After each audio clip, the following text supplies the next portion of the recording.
Break के बाद स्वागत है आपका। बढ़ते हैं आगे। सरकार की तरफ से टैक्स पेयर्स को किसी भी तरीके के लिए राहत प्रावधान इस बजट में क्यों नहीं दिखा, इस पर रेवेन्यू सेक्रेटरी संजय मल्होत्रा से हमारे सहयोगी प्रकाश प्रियदर्शी ने खास बातचीत की। आइए सुनाते हैं। हमारे साथ revenue secretary mister Sanjay Malhotra हैं। सर, ईटी नाउ स्वदेश को वक्त देने के लिए आपका शुक्रिया। सरकार ने चुनाव से पहले और इस टेन्योर की जो आखिरी बजट है, जो कि अंतरिम बजट है, वो पेश कर दिया है। क्योंकि इसके बाद सरकार को कुछ महीनों में इलेक्शन में जाना है, लिहाजा इस बात की संभावना थी कि कुछ रिलैक्सेशन टैक्स पेयर्स को दिया जा सकता है, चाहे वो किसी भी फॉर्म में हो, लेकिन सरकार ने इस तरह के फैसले नहीं लिए हैं। मैं आपसे जानना चाहूँगा कि आखिर क्यों, मतलब एक तरीके से कभी भी इलेक्शन से पहले इस तरह की जब हम बजट्स देखते हैं, जैसा 2019 में हमने देखा था, तो सरकार ने जो न्यू टैक्स रेजीम है उसकी घोषणा 2019 के अंतरिम बजट में ही की थी, लिहाजा उम्मीद थी, लेकिन सरकार ने इसके अगेंस्ट जाने का फैसला किया।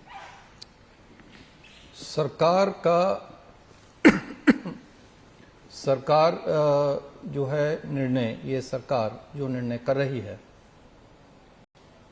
मैं समझता हूं वो लोगों के, जनता के हित में, लाभ में, भलाई में कर रही है। चुनावों को दृष्टिगत रखते हुए नहीं कर रही है। यदि ये बात होती तो पिछले वर्ष जो विभिन्न लाभ या सरलीकरण हम कहेंगे न्यू टैक्स रिजीम में जो किया गया, वो उसे नहीं करती और उसे वो रोक देती, उसे स्थगित करती और इस वर्ष करती, जो कि एक चुनावी वर्ष है।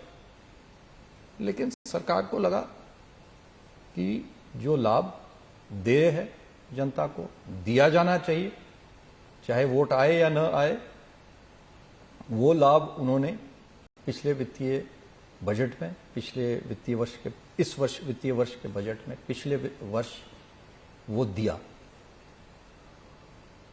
तो इस प्रकार से ये उम्मीद करना कि प्रत्येक बजट में कुछ राहत मिलेगी, निश्चित रूप से ये उम्मीद रहती है। एक आम मिडिल क्लास या अन्य सभी वर्ग के लोगों को एक आशा रहती है।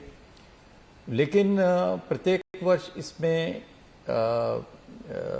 ये सत्य हो वो उचित नहीं है, क्योंकि अभी पिछले वर्ष ही जो हमने बदलाव किए हैं, ये जरूरी है कि उन बदलावों का क्या प्रभाव है, उस प्रभाव को अच्छे से समझने के लिए कुछ समय गुजरना आवश्यक है। ओके। तो वो होने के बाद में उसका क्या प्रभाव है, उसके समझने के बाद में ही कुछ निर्णय किया जाए तो उचित रहता है। इंडस्ट्री की तरफ से एक उम्मीद थी, खासकर जो लोअर टैक्स रेट है 15% का मैन्युफैक्चरिंग यूनिट के ऊपर, जिसकी घोषणा 2019 में की गई थी, उसकी मियाद जो कि 31 मार्च 2024 को समाप्त हो रही है, कि उसको कम से कम 1 साल तक के लिए बढ़ा दिया जाएगा। खासकर इस बात को ध्यान में रखते हुए कि जो कंपनियां चाइना से निकलना चाहती हैं, वो भारत को एक नेक्स्ट इन्वेस्टमेंट डेस्टिनेशन के तौर पर देख रही हैं। बजट के बाद भी जो इंडस्ट्री प्लेयर्स थे, वो तमाम प्लेटफॉर्म्स में, हमारे चैनल्स पे भी इस बात को लेकर नाराजगी जता रहे थे कि सरकार ने उसको एक्सटेंड नहीं किया। आप इस पे क्या कहेंगे? नहीं, इसमें मैं 3 बातें कहना चाहूंगा, बल्कि 4 बातें कहना चाहूंगा। पहले, सबसे पहली बात यह कि सरकार ने ये निर्णय वर्ष 2019 में किया, 4 वर्ष का समय दिया 2023 तक, उसके बाद में कोविड की वजह से 1 वर्ष के लिए और बढ़ाया। वो ये सोचते हुए एक लंबा समय इसलिए दिया क्योंकि कोई भी बड़ा उद्योग लगने में इतना समय लगता है, कम से कम 2-3 वर्ष का समय उसमें लगता है। इसी को देखते हुए ये एक लंबा समय दिया गया, तो वो हम समझते हैं कि वो पर्याप्त था।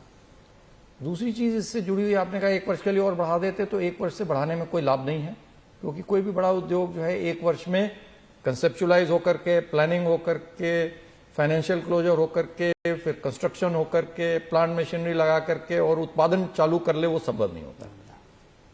तीसरी बात, जो हमारी जो कॉरपोरेट टैक्स दर आज के दिन में है, वो हमारे समतुल्य जो भी देश हैं, हम आज के दिन में 5वें बड़े देश हैं इकोनॉमी के साइज में, जीडीपी के हिसाब से, तो एक 22% की जो हमने दर रखी है वर्ष 2019 में, इसे घटाया गया, वो काफी प्रतिस्पर्धात्मक है।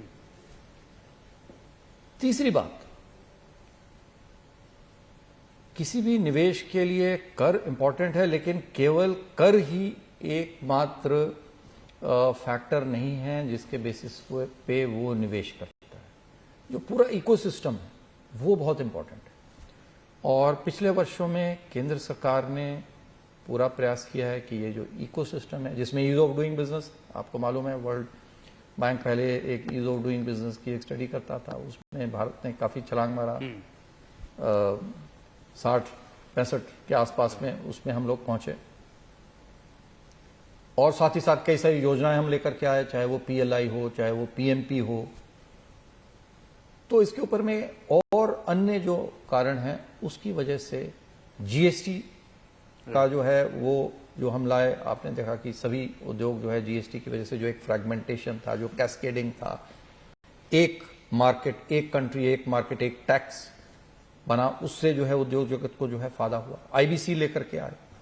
तो इस प्रकार के तमाम प्रत्येक क्षेत्र में, चाहे वो फाइनेंशियल इंक्लूजन की बात कर लें हम, चाहे मुद्रा योजना, छोटे उद्योगों की मुद्रा योजना की बात कर लें, तो ये सब जो चीजें योजनाएं जो भारत सरकार लेकर के आई है, तो उससे एक जो इन्वेस्टमेंट का माहौल इकोसिस्टम तैयार हुआ है, उन सबको ध्यान में रखते हुए मेरे हिसाब से, और कर आज की जो कर की दर है उसको ध्यान में रखते हुए, ये काफी अच्छा इकोसिस्टम है जिसके आधार के ऊपर में यहाँ पे निवेश के लिए काफी आकर्षित देशों में भारत की गिनती आज के दिन में हो रही है। वहीं केंद्र